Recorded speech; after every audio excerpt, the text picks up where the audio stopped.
welcome to Move Through the Holidays. Do you have anything else to say? Okay. Welcome to Move Through the Holidays.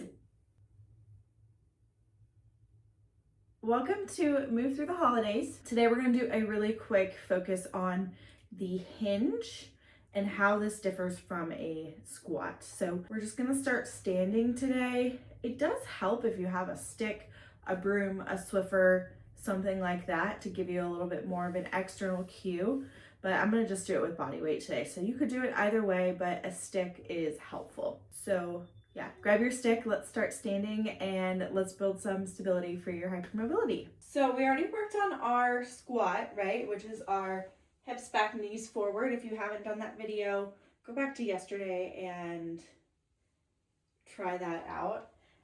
But the squat is our hips back, knees forward, weight stays equal in our feet between toes, midfoot, and heels. Where the hinge or deadlift differs is where that weight is shifting in your feet.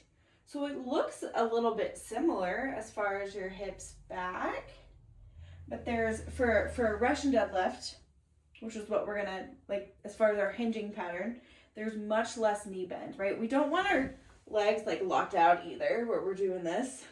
We want our knees loose, especially if you have hypermobile knees. We want our shoulders engaged.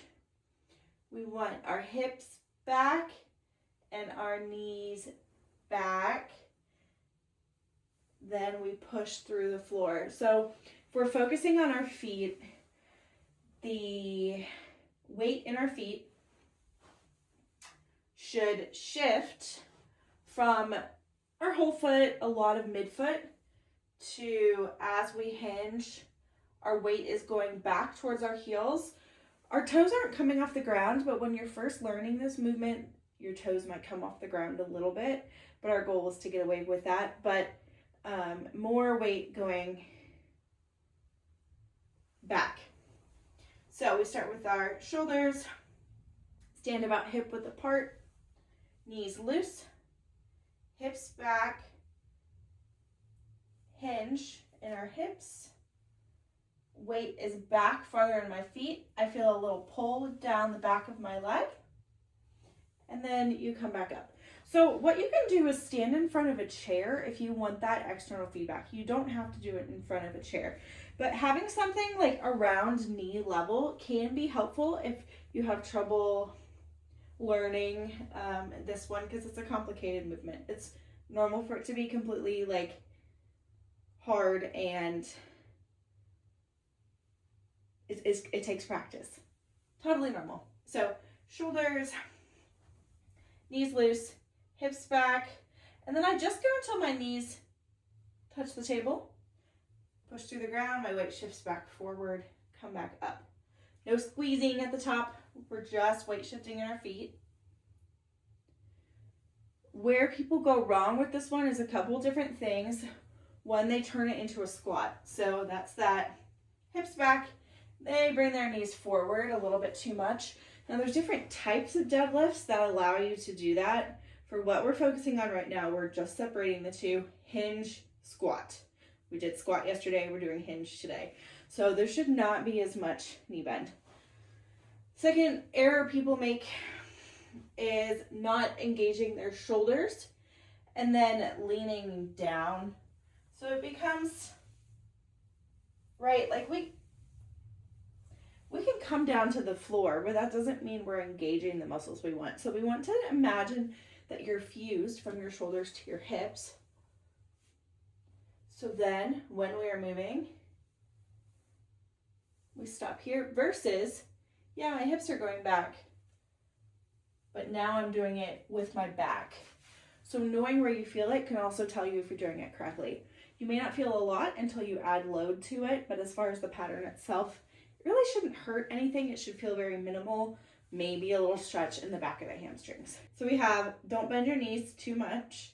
We want to make sure your shoulders stay engaged, and then we want to make sure you don't bend down as far as you feel like you can. We're trying to control our range of motion, especially when we have a lot of it. And so, you know, if we get to where we're holding a stick or we're holding weights, I'm going to stop right when I get to my knees.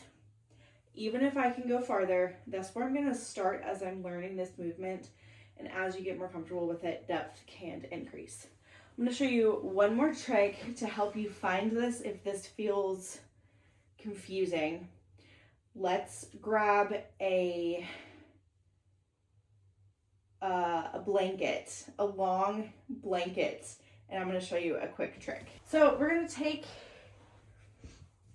our blanket, sheet, long resistance band, whatever you want.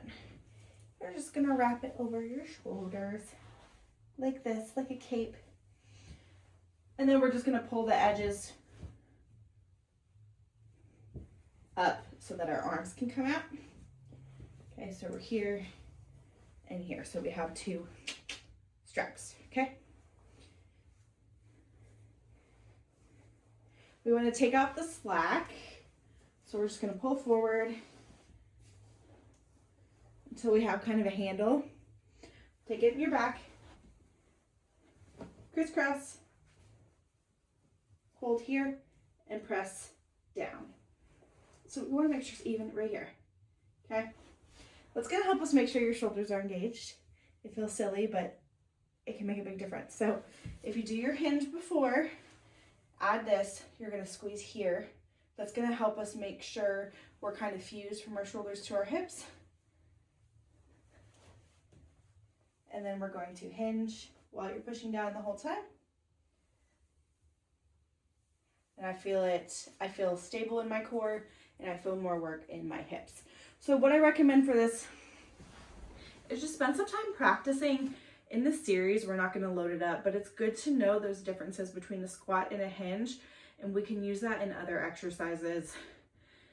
But knowing the difference and practicing, it's a motor control thing, so it just takes a lot of practice, and it will click. It just takes time. So thanks for joining me for a quick demo on hinging featuring Pidgey today, and I will see you for our workout tomorrow.